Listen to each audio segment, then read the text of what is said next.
जब हज़रत अब्दुल कादिर जिलानी एक कम उम्र लड़के थे, वो इल्म हासिल करने के लिए बगदाद रवाना हुए। रुखसत होने से पहले उनकी वालदा ने उन्हें 40 दीनार दिए और फरमाया, मेरे बेटे, मुझसे एक वादा करो, हमेशा सच बोलना। सफ़र के दौरान डाकुओं का एक गिरोह मुसाफिरों पर हमला कर बैठा। उन्होंने सबका सामान लूट लिया।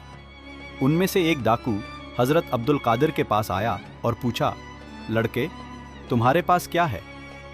आपने सुकून से जवाब दिया, मेरे पास 40 दीनार हैं जो मेरे कपड़ों के अंदर सिए हुए हैं। डाकू हंस पड़ा और आपको अपने सरदार के पास ले गया। सरदार ने हैरत से पूछा, तुमने सच क्यों बोला? तुम आसानी से उसे छुपा सकते थे।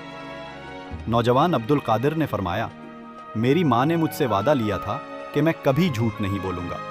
अगर मैं ये वादा तोड़ देता तो अपने रब को नाराज करता।